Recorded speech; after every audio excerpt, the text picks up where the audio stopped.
Okay. This Q&A, so the ball's in your court. It was one I was going to ask yesterday, which I'm going to ask you today, which was about how would you respond to critics who say that the world is older than 5,700 years old? What I would say is this.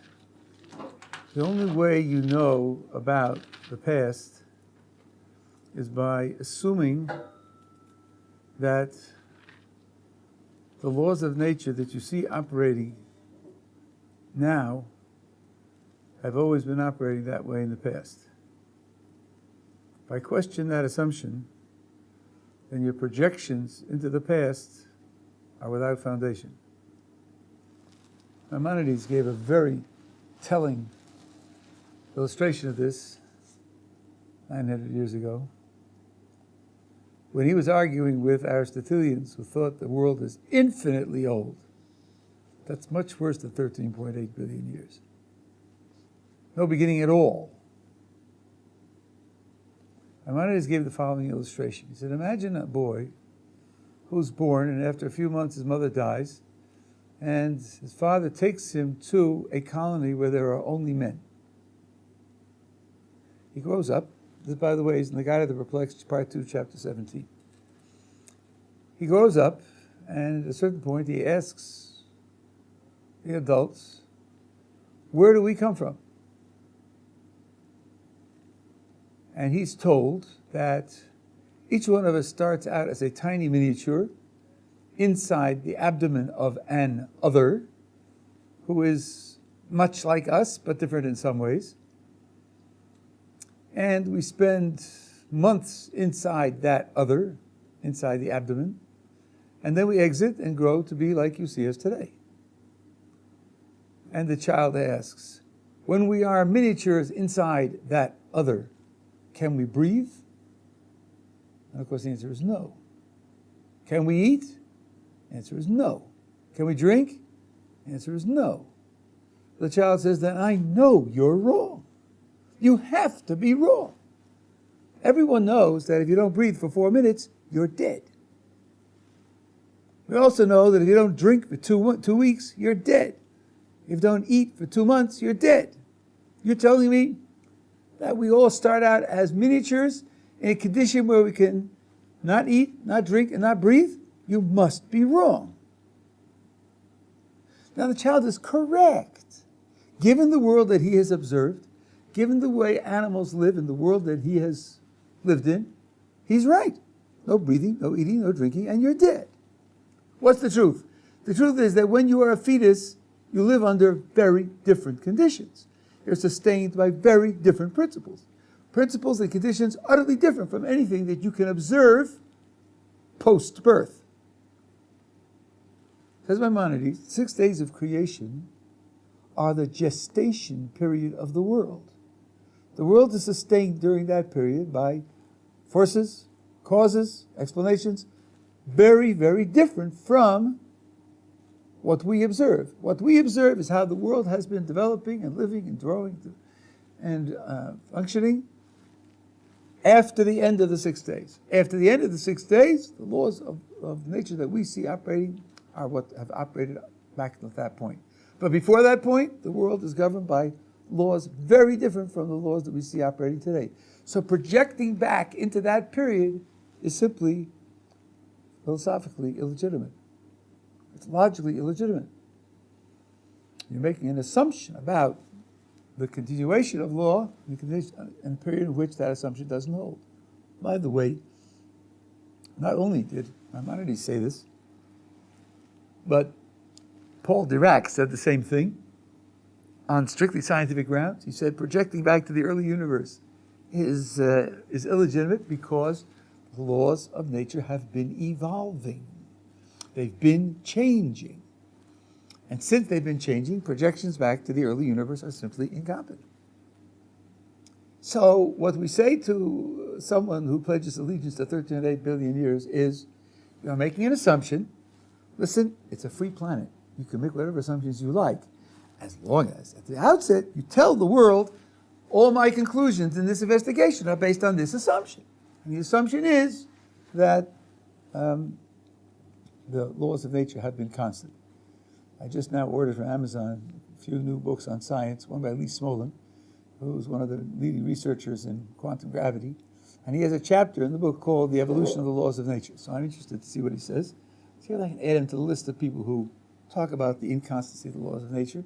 But that is the key assumption that such a person is making, and it's just an assumption. And we don't have to roll over and play dead because of somebody else's assumption. Just a follow-up question. So are you saying that it is possible that the 6 days of creation were possibly longer as well, or not? Not at all. That's the explanation I've heard before. Yes, I know. That's an idea that's been used. In fact, 10 years ago I used to use it as well. But it has been declared illegitimate by the leading scholars of our generation, and therefore I don't use it anymore. We are responsible to the entirety of the Jewish tradition. Somebody says, golly, the first chapter of Genesis has in it about 40 verses, and that's all. I can make everything work, interpreting things differently in the first 40 sentences. I think that's right. You could, interpreting things differently. And if your total responsibility is to 40 sentences, then maybe you could do that. But we are responsible to much more than that, not just 40 sentences. Jewish tradition has in it much, much more material relevant to this issue than just 40 sentences in the first chapter of Genesis. And this entirety of that tradition requires a different approach. Now, some people are disturbed. This might be behind part of what you're asking you. It's not that I'm just shooting off. Some people are disturbed by the idea that God would create the world looking different from what it really is. We don't have any visible clues of large-scale disruptions in the laws of nature. It's possible, but we don't have any clues. Wouldn't that paint a funny picture of God? A philosopher who has done some good, responsible work, and Elliot Sober makes this mistake. He says, then I have to believe in a jokester God, a God who paints a picture looking one way and then under the table makes it in a really different way. But that's a mistake. That's just a mistake in logic. After all, God told us the truth, didn't he? He told us how old the universe is. So the picture that we are getting is, he created it looking one way if all you do is use your eyes and your instruments and your native logic. When in truth it looked a different way. Is he a jokester God? Is he fooling us? No, he told us the truth. He told us the truth. So he's not fooling us. Of course, a person who says, I use my eyes, my instruments, my native logic, and I don't care about revelations, he's going to be fooled, but I can't blame God for fooling him. He's fooling himself. If he had taken God at his word, he would have known the truth. Now, what about this more articulate picture? God creates the world one way, making it look another way, and tells us the truth. Is that a classical Jewish idea? Is that a Jewish idea that is part of our corpus? It is for sure, because in the prayer book, twice every morning you say that God makes anew the work of creation continuously. He's always making the work of creation anew. Do you see that? Do you have any observational or theoretical evidence for that? No. So it means God creates the world looking as if it carries its own existence. It looks as if the world is here today because it was here yesterday and nobody annihilated it in between. That's the way it looks. And then he tells us, but that's not correct, I'm sustaining it all the time. I'm pumping in divine energy to make it exist all the time. You don't see that, but that's the truth. So God makes the world looking as if it sustains itself, and then tells us that's a misleading appearance. The truth is, he's making it exist all the time. So this idea, philosophically speaking, that God makes the world one way, looking another way, and tells us the truth about how he made it, that's an inescapable Jewish idea. So now we're in the position of, there's a type of idea, we know it applies at least once, and we're now saying it applies twice. Philosophically, that's small change. Once you have the category introduced, to say that there's another example of it philosophically is fairly uninteresting. So I think that's the idea here, that the world is really 57, 74 years old, and it looks much older, and God tells us it's in fact that not any older than 57, 74, and the appearance of greater age is based on an assumption, the assumption that the laws of nature are constant, and that assumption turns out to be incorrect. Yeah, we're on the same page. Yeah. I've heard an answer that you've given to this question, but it was the same time I heard the answer that you just said is now revised. How do we reply to critics on the subject of human beings seeming to be around for about 15,000 years? Gatherers, foragers, fishermen, hunters, those sorts of things, for 15,000 years. Well, in terms of what I just told you, I don't see any difference between proposed human beings for 15,000 years or pterodactyls 60 million years ago, and so forth and so on. All this stuff is crowded into a much smaller unit of time called 6 days. But as far as this question is concerned, if it's occupying a separate place in your worldview, I think this is an important feature to take into account here. If you are going to use scientific information to confront Judaism, then be careful that you define your concepts in the relevant way. If the scientific world has a certain definition of human, and the Torah has a different definition of human, then citing the scientific information might be a case of apples and oranges. What counts as human in scientific terms is something which has a certain genealogy and which has a certain standard of function, certain bodily form and a certain standard of function, certain intelligence. That's not going to be enough in Jewish terms to qualify as human. Just not the same concept. Jewish terms of humanity are a certain bodily form, a certain level of intelligence, morality, and spirituality. After all, God speaks to the first human. God issues a command. The human is held responsible for failure to live up to the command, to fulfill the command. So at the very least, for a Jewish picture of humanity, you must include morality and spirituality. Now, if I pose the question in scientific terms, what evidence do you have of Jewishly defined humans 15,000 years ago? I think you're going to come up short. And the reason you're going to come up short is this. The only relevant evidence of morality and spirituality is linguistic remains. Let me make myself clear, as someone once said over and over again when he was trying to stay out of jail. It's not possessing language. That's not the issue. A creature could possess language and have no morality or spirituality either. But I have no evidence of a creature's morality and spirituality unless I have remains of its language in which it talks about morality and spirituality. Without that, I have no reason to qualify the creature as moral or spiritual at all. Here you have to be quite skeptical, I think, of the imaginative extensions of paleontologists, anthropopaleontologists. A certain class of beings, supposedly 20 or 30,000 years ago, buried its dead. Golly, they must have believed in souls, right? And they must have believed in a creator who gave the soul, right? No, not necessarily. They might have noticed that corpses stink. Or they might have had some belief that burying people in the ground improves fertility of the ground. Who knows what they believed? You can't read a person's beliefs from his actions. You can only read a person's beliefs from his speech. Those wonderful cave paintings, which are supposed to be 30,000-year-old in France and other places, I don't know if you've seen them. They're really enchanting. They're really enchanting. They really have a real artistic effect. Why did they paint them?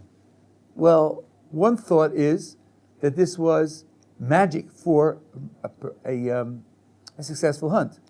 Another thought is this was thanking the gods for the successful hunt as they was munching on the flesh and bones. A third thought was that they were praying to the gods because They weren't having it, and they were starving. A fourth thought is that they enjoyed painting, and they were good at it, and they did it for amusement and artistic decoration.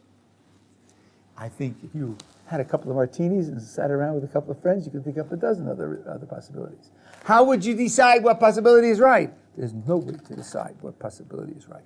You're not going to be able to read human motivation unless you get a sample of its linguistic production.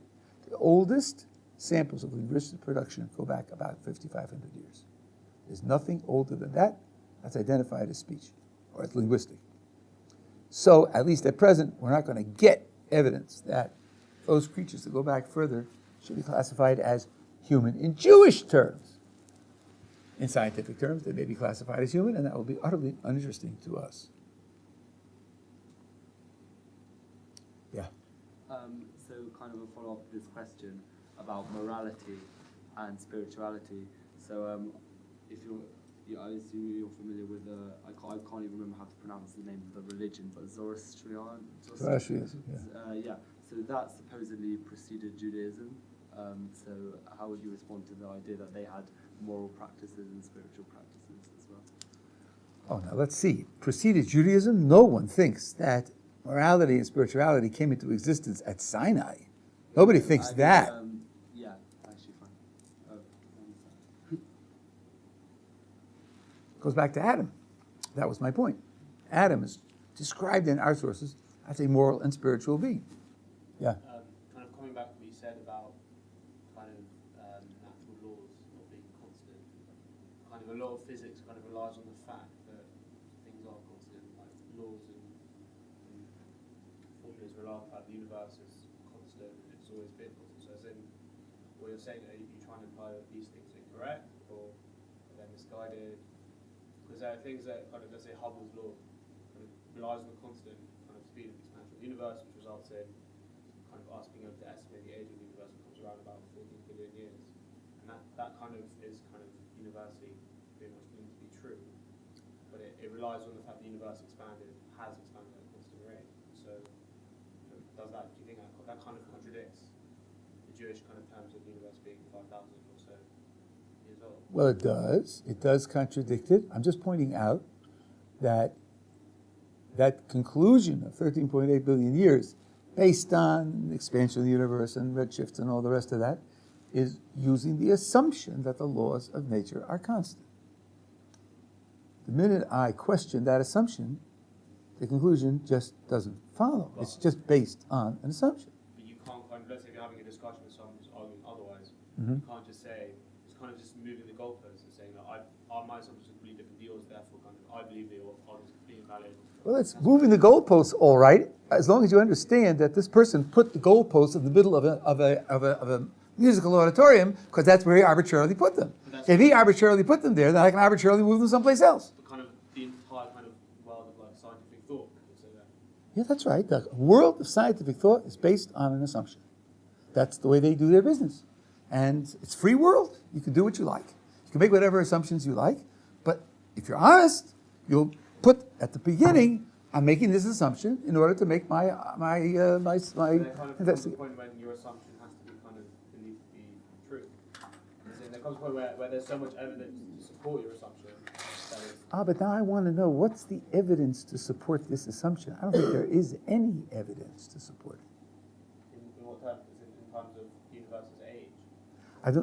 Evidence that the laws of nature have remained constant. Have you ever seen? Try Googling that. Evidence for the constancy of the laws of nature. See what you come up with. I think you come up with nothing. It's just an assumption that's made. I'll give you another example. This Steven Weinberg, he wrote a classic book in the 70s called The First 3 Minutes. That was when the Standard Model was being finally constructed. The age of the universe and how it developed, the Big Bang and all the rest of it. And he was honest enough, accurate enough in his preface to write, everything about cosmology is based on what's called the cosmological hypothesis. Cosmological hypothesis works like this. We are sitting on a little grain of sand in a big universe, and we're looking out to see what we see. Maybe our point of view is skewed. Maybe it's skewed. Maybe it's unique. Maybe things elsewhere don't look the way they look from here. The cosmological hypothesis, which officially is composed of homogeneity and isotropy, says if you go anywhere in the universe and look out from there, it looks just about the way it looks from here. Our point of view is typical, average, ordinary. Everywhere else, it looks just about the way it looks from here. Now, Weinberg writes in that book, everything in cosmology depends upon that. Because if we have a skewed view, if things look differently from elsewhere, then the overall structure of the universe is quite different from the way we would think it was. So we have to say that it looks the same elsewhere. Everything depends upon that. Now, Stephen Hawking, in his famous book, A Brief History of Time, writes the same thing. Cosmological hypothesis is absolutely crucial. And he asks, why should we accept it? Now, here we're dealing with a top-flight scientist, right? So you expect a whole raft of evidence. You know what he says? We believe it on grounds of humility. Humility. What? Humility? Morality on the basis of science? Yeah, because if we thought we were different, then maybe we'd be special. And we don't want to believe that we're special. So on the grounds of humility, we believe the way the universe looks to us from here, that's the way it looks to everybody from everywhere, wherever they are, Alpha Centauri and everywhere else. Right? That's not evidence. That's not observations, calculations, computations, experiments. That's just, I don't want to think we're special, so I think everybody's special. And that's what it's all based on. The whole of cosmology is based on humility, the thought that we're not special. So you say, well, surely there's evidence? Go ask Hawking for his evidence. That's what he wrote in his book. It's on the basis of humility. Thanks a lot. But it's not just cosmology. So if you look on Earth and you look at many things, many natural structures, forms, kind of in nature, as in they're created thousands of years ago, beyond the point where we believe kind of the universe or creation could have begun. And even if you look at the sun, kind of evidence points to the way it works. It has to have been thousands, millions of years old. Only if you assume that the processes that we observe in the sun and their time scale that we observe have always been going on. So you can never know anything. So basically you're saying in physics you can never know anything for certain because everything's based on assumption. No, I didn't say that. You were asking about the age of the universe. If you're talking about the half-life of a particle that's created in the laboratory, and its half-life is about a second, and you do that over and over and over again, then you can know that that's the half-life of that, as we are checking it now, over and over again. But if you ask, what was the half-life of that particle 1,000 years ago, 10,000 years ago, 1,000,000 years ago, 1,000,000,000 years ago? Then you're just extrapolating on the grounds that the way it works today is the way it worked then. Do you know that? Did anybody do the experiments then? Are there any observations from then? No. Is there anything to point to it not being the same? Is there anything to suggest that 10,000 years ago it was different? No, but then that means you have a free assumption, and you're making an assumption for which there's no positive evidence, and someone else who makes a different assumption is in exactly the same boat as you. He's making an assumption for which there's no evidence. Why must I give up my position on the grounds that he's basing himself on an assumption for which he has no evidence? I'm at least as good a good shape as he is. I'm working with a different assumption. Yeah, I think so. As in, like, kind of the whole of modern physics kind of believes one way, and it's kind of Because you make a simplifying assumption. If you don't assume that our point of view is typical, if you don't accept the cosmological hypothesis, you can't make any theories at all. You can't float any theories at all. Well, that puts you out of business. So you make a simplifying assumption, you go on from there. I don't mind. Just don't beat me up because of your assumption. Yeah. Random question on books. I'm reading a book called Challenge. Yeah. Do you have an opinion on it? It's out of date. That's the sort of the philosophical conclusions, not necessarily the scientific conclusions. Some of them are out of date. Philosophy can get out of date too. You know, about 150 years ago, philosophy went through a period where they thought philosophy was really over, because Kant really solved basically everything.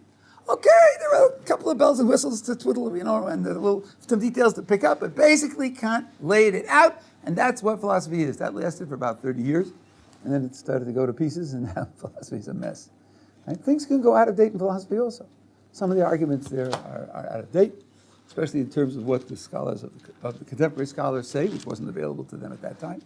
And so I think it has to be read selectively and not authoritatively. It's read for interest and But in the end, it'll have to be read selectively and not authoritatively. There are no askamas in that book. No rabbinic approbations in that book. Yeah, what else? Do most philosophers believe in God? Like, in the concept of God? Do most philosophers believe in God? No, most philosophers do not believe in God. Why not? Like, what's Well, most philosophers haven't thought about the subject. Philosophy is a specialized field, and there's philosophy of science and philosophy of law and philosophy of history and epistemology and aesthetics and so on and so on. And the question of God has never come up. I wouldn't say no more than 5% of philosophers have ever written any papers whatsoever on the question of God. They haven't thought about it. They haven't researched it. They're doing other things. Indeed, philosophy of religion is not a very popular area of philosophy today. I would say there's not a lot of activity. Of the hundreds and hundreds of journals in philosophy, specialized journals in philosophy, a few are in philosophy of religion, the vast majority are not. So the vast majority of philosophers are like the vast majority of people who haven't thought seriously about the subject and just go with the flow. The overwhelming flow in academia is not religious, though there are very outstanding examples of first-class philosophers who are religious.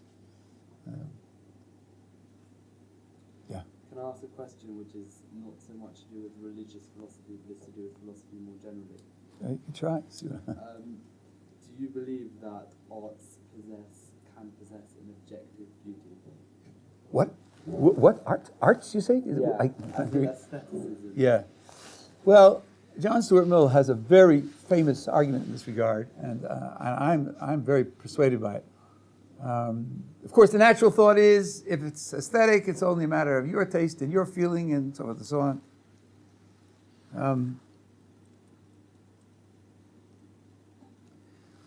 Let's start with something simple but yet controversial. That's a great picture. That's a great piece of music. That's a great novel or a great work of history, or calling something great in its category. Is that objective or subjective? Is it just an expression of how you feel about it? Boy, I really like it a lot. That's what I mean when I call it great. Or does it have any objective content? Well, here's a simple example. Imagine you meet someone who has never, no, most of you are British, hey? So I can't talk about basketball. You don't know what that is? Do you play basketball in Britain? You do? Oh, you've come back to the 20th century. It's the 21st century now. You've entered the 20th century, but you're catching up. Okay. So you've met somebody who's never seen a basketball game, never heard of basketball, and you say to him, wow, you're just totally out of this, totally ignorant. Let me show you something. This is really interesting, fascinating, you know. You take him into an arena where there's going to be a basketball game, and the players are warming up. Suddenly, he grabs your sleeve and he says, wow, did you see that? That guy jumped into the air, and while he was in the air, he threw the ball into the hoop. What a great shot! He made a jump shot from the foul line. So you say to him, listen, most high school kids can do that. That's not a great shot. It's a very common shot. In a game, you may see one or two great shots. That's not a great shot, it's very common. So he's wrong in saying it's a great shot. Wrong, capital W. Well, what you say can't be subjective if it can be wrong. That's the key mark of objectivity. Something that can be judged to be correct or incorrect. So saying that something's great isn't just a subjective expression of how much you're impressed by it. It has to carry some objective weight. That's step one. Step two is Mill's step. Mill said, imagine a case like this. Imagine two works of art in the same category, two paintings or two symphonies or two novels, and everybody who's capable of understanding both prefers one of them. Two works of literature, one of Charles Dickens' books and one of Shakespeare's plays. Everybody who's capable of understanding both prefers Shakespeare. What do I mean understanding? You ask him, who's the main character? Who's the subsidiary character? Where does it reach its climax? What was the motivation of this character? What was the motivation of that character? Why did it work out this way and not another way? And he can answer, explain to you how it works, what it means. In both cases, everyone, now suppose, this might not be the case, but suppose that everyone who's capable of understanding both of them prefers the Shakespeare. Then, said Mill, the Shakespeare is objectively a better piece of work. What about all the people who prefer the Dickens? Well, we know. The reason they prefer the Dickens is because they can't understand the Shakespeare. Because everybody who's capable of understanding both prefers the Shakespeare. What's the background? This is an example that I made up 20 years ago. Today it's probably out of date. Imagine a 13-year-old in Dubai watching videos of skiing in the Alps. Today they have artificial Alps in Dubai. You know, you can do anything in Dubai you want. He's watching them skiing. He sees people on wooden flat boards moving quickly down a mountain. Looks quite dangerous. Sometimes he sees them fall. There are injuries from time to time. And he thinks, is this a prison camp? Is this what they do to prisoners, you know, to punish them and so on and so on? How can anybody do this? I mean, why would anybody do this voluntarily? It's dangerous. Then he looks at their faces, and they're smiling. And afterwards, they're laughing. And he finds out that people pay to do this voluntarily. And he thinks, contrary to my expectation, they're having fun. They're having a good time. They're enjoying that. Now I wonder, he says, if I went to the Alps, I got plenty of money. I got no oil under my bed. If I went to the Alps and I learned to do this, would I enjoy it also? Well, look, they have 2 arms, 2 legs. I have 2 arms, 2 legs. They have eyes and ears. I have eyes and ears. They control their motion. I can control my motion in my sports car, right? So maybe, since we're all basically human, since we all basically function in similar ways, since we all basically could understand and enjoy the same things, probably I would enjoy it too if I went skiing in the Alps. Isn't this obvious? Sure, it's obvious. It's also true. Right? Now, imagine a person who's reading Dickens and enjoying it, picks up Shakespeare and he says, boy, that's awful.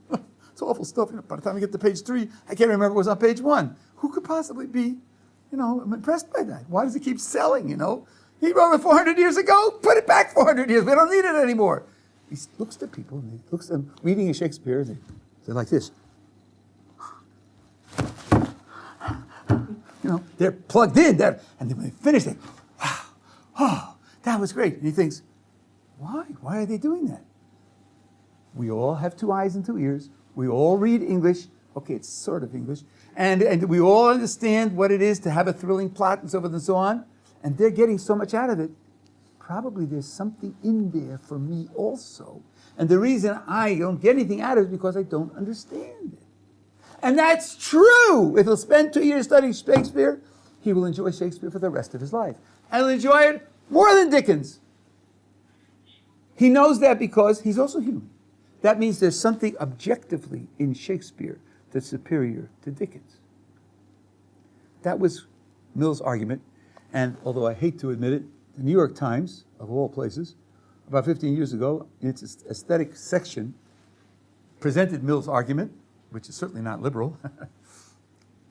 And I think that argument is correct. If you have a case where everyone who understands both prefers one of them, ask yourself, if you were going to be stranded on an island and you could only take along 10 discs, any of you who enjoys Beethoven and also enjoys the Beatles, but you could only take along 10 discs for a year, how many Beethoven and how many Beatles would you take along? 10 Beethoven! And the Beatles would just, be a candidate. Not a candidate. Right? Because Beethoven is infinitely superior to the Beatles. Even if in a relaxed mood with company around and having conversation, you like Beatles as background music, that's fine. That's fine. You can enjoy it also. But Beethoven is infinitely superior to the Beatles. Indeed, I experienced this in my own life. I used to perform classical music and listen to classical music my whole life. I came to the yeshiva. I had nothing for Mozart. Mozart just didn't, as they say, trivially didn't resonate with me. I didn't get anything out of Mozart. Chaim Salinger, who knows much more about music than I do, kept telling me, Mozart is great, it's terrific. So on his recommendation, I said, look, he's very intelligent, he knows more about music than I do. Tried it and tried it and tried it, and now Mozart is one of my favorite composers. I had a block. I had some kind of block. I don't know what it was, and it took me a considerable amount of effort to overcome it, and a whole section of music opened up to me. Why? Because if people who understand it say that it's good, then there's something objectively good about it. So I think that aesthetics is not a matter of just subjectivity, it's just a matter of how you feel. There are people called opera critics. They go to an opera, and then the next morning they write up their evaluation of the opera and it's published in the newspaper. Why do they do that? Why does anybody care whether they liked it or not? Because they've listened to thousands of operas, because they know operas backwards and forwards, because they understand the music, the singing, the instrumentation. When they say it's a good performance, then it's really a good performance, because they know better what is a good performance and what isn't a good performance. Knowledge, experience, understanding plays a role in aesthetic judgment like it plays a role in any other kind of judgment. So aesthetic judgment is not subjective. It's not just expressing how you feel. It's trying to evaluate the objective qualities of the piece of art, and you may be more or less qualified to do so. And when you, I'll never forget, my wife introduced me to art, to graphic art. Before that, I had no taste for it whatsoever. And one of the great painters that she introduced me to was Van Gogh, whose paintings I really enjoyed and still do. And then one day she remarked to me, by the way, did you ever notice that the perspective in Van Gogh is all off? This was an attack on a favorite painter. What? What are you talking about? How can that be? Well, take a look. Take a look. This is supposed to be further away. Here's the triangulation. Here's the relative sizes. Here are the occlusions. Here's the gradient of the textures and so on. It just doesn't work. And as if she had just pulled scales from my eyes, I saw that it doesn't work. It doesn't work. So then what you have to explain is why he's a great painter. Given the fact that his perspective doesn't work, does that contribute to his paintings? Maybe so. Or if it doesn't contribute, why doesn't it detract? Maybe the interest of the painting is elsewhere. I mean, but this is what it means to be informed by the judgments of people who have studied the material and know it well and understand it well. They are in a better position to make objective judgments about works of art. Yeah. As a follow-up question, so how do you reconcile that with something like modernism, where this rule book is sort of torn up? So someone could say that, for example, you said that the perspective being off could be viewed as a negative trait in a piece of art. However, if the piece of art, what is intentionally putting the gradient off, or for example, because I'm studying English literature next year, you gave the example of Shakespeare. If you take someone like T.S. Eliot, who has a completely different approach, and someone read Eliot and someone read Shakespeare, how would you? Because I mean, I find that I've always thought that there is objectivity in art, but modernism sort of baffles me a little bit in my views. So. Well, okay. So now, before I tell you what I think the solution is, I had a very similar experience myself. I was trained in classical music, and I performed classical music orchestrally and in small chamber groups hundreds of times. I took a course in university on quartet, and there was a quartet by Mozart, and by Beethoven. The last quartet was Bartók's fourth string quartet. So the professor put the record, you could read about those in history books, records, pieces of plastic, go around and around, okay. And he puts it on and he starts to play, and it's noise. It's just noise. Awful, awful noise. And I'm sitting there and I'm thinking, when am I going to get out of here? Like, this is just horrible, horrible. It's awful, just noise. Then I said to myself, look, I'm not going to walk out. And it takes 20 minutes. I might as well listen to it. 2 minutes later, I had a revelation. Something switched. It's non-tonal.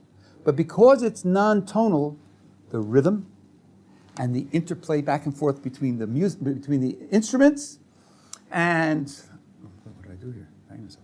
And repetitions and then half repetitions, all of that structure is highlighted because you're not listening for tonality. All of a sudden, thank you very much. All of a sudden, I realized that by subtracting the tone, the tune, so to speak. All the other features were highlighted. The fourth string quartet by Bartok has become one of my favorite pieces. Now, that just happened to me because I decided to listen. Wouldn't necessarily happen to somebody else who decided to listen. But I would apply the same technique. Take some of the pieces of modernism, postmodernism, what you want to call it, deconstructionism, where you do it, when you're asleep, rolling around in the bed when you're asleep, and ask yourself, take a work like that, and take a reasonably well-regarded work of the classical period, and see if you can find where everybody who can understand both prefers the modern one. If you apply that same test, that everyone who understands both prefers the modern one, then you have a good reason to think that the modern one is also great. Take not a great painting from the classical period. Take an average painting from the classical period, one that's not regarded as outstanding, just nice. And take one that's postmodern, and then apply the test. Ask people if they understand both. Take the postmodern one. Where are the themes? What is its overall effect? How do the colors interact with one another to produce the effect, and so forth and so on? And see whether you can get everybody who understands both to prefer the postmodern one. If you can do that, you have good evidence that it's really a good piece of art. And the people who don't like it are just people who don't understand it. If you can't do that, then you have evidence that it's just fashionable and sells. It's really good art. Well, sorry, I'm kind of hogging, but there's essentially you could argue that art obviously art doesn't really have rules, but you could argue that there was more of a not rigid, but there was more of a criteria in pre-modernism. So I don't care how many criteria there are. I don't think that's relevant. Why should that be relevant? Question is, people who are comparing the two of them are comparing them for similar purposes. We're not asking, this one's beautiful and this one's good as a paperweight. We're talking about them being in the same realm of discourse. If you tell me it's a brand new realm of discourse, it's not comparable to anything else, then it can't be compared with anything else, and then I think maybe you won't have any evidence as to whether it's good art or not. You won't have any. As only a half joke, someone said, if you can't tell that it was done by a human being, then it's not art. After all, art comes from the word artifice. Artifice means something that's artificial, not just natural, but artificial. That means it was made by an intelligent human being who made it for a purpose. You could see that it's humanly made. If it's a swirl of colors that's so random that you can't tell that it was made by a human being, then that may be a good reason to say that it's not art in the sense of artificial or artifice. It's just random. Yeah. Rabbi, do you think that digital interactive experience like a video game could ever be used positively in Judaism? Yeah, I think so. I think you asked it with full consciousness that the vast majority of them are simply negative in every possible respect. But let me tell you something. There is a computer program called, let's see, maybe it was called Plato, even though Stanford Encyclopedia of Philosophy uses that now. It's called Plato. It was used for autistic children. Autistic children find it very difficult to absorb in a classroom setting because they can't manage interpersonal relations. That's their difficulty. That's their block. I don't know if you've heard of Oliver Sacks. Some of you are British, so you've heard of him, the great neurologist. He's written, I think, an infinity of books, translated in 60 languages. He writes about a college professor who is autistic. She's a college professor who's autistic. What does she study? Animal behavior. Because she says, I understand animals. I understand them. I don't understand human beings. Oliver Sacks spent several days with her, interviewing her and seeing her in her home and accompanying her and so forth and so on. And she kept saying, you'll make a remark and I can't figure out why it's relevant. You'll smile or laugh and I can't figure out what you're smiling and laughing at. I just don't get it. A lot of human interactions are blank to me. That's why I work in animal behavior, because I understand animals. I can appreciate animals. So now, it turned out that you put an autistic kid in a classroom situation, or even with a tutor, and he's so overwhelmed by the human interactions that he can't understand that he's paralyzed. So they created a computer program, interactive computer program, teaching and identifying correct answers and incorrect answers and so forth and so on. And it turned out that some autistic kids did much better with that program. Did much better with that program. Now, for example, you do have 3D models of the temple where you can chart your path through. You can decide to go right and to left, to look things more in detail or less in detail. So you sort of take your own unguided tour of the temple, and you get feedback, verbal descriptions of what's going on there. Yes, I think the medium definitely can be used.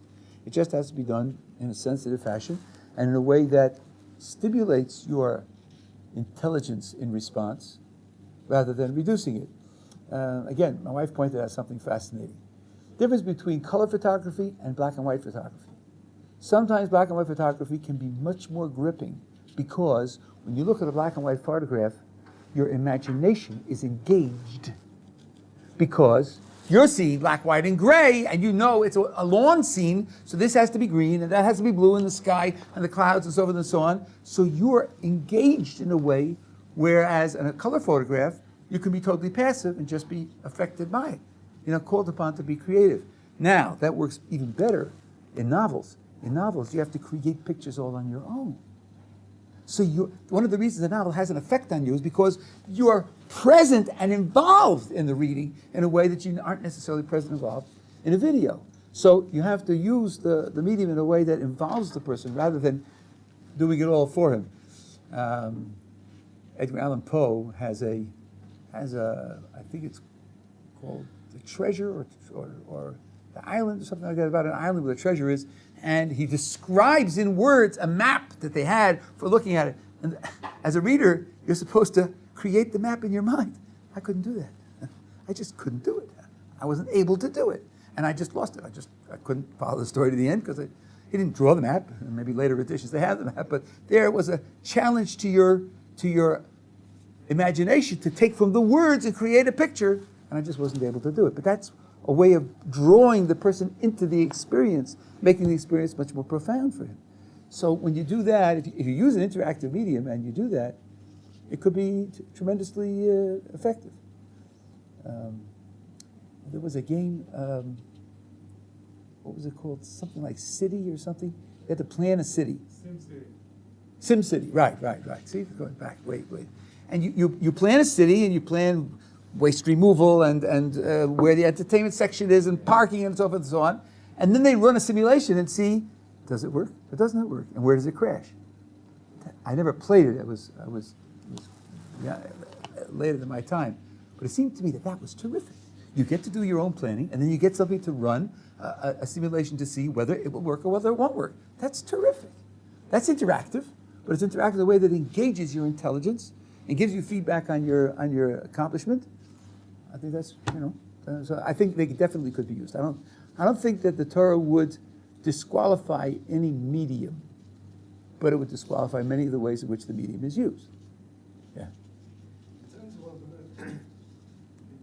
of the most compelling arguments against materialism is the idea of consciousness and maybe quantum theory, relevance of consciousness to this, that, and the other.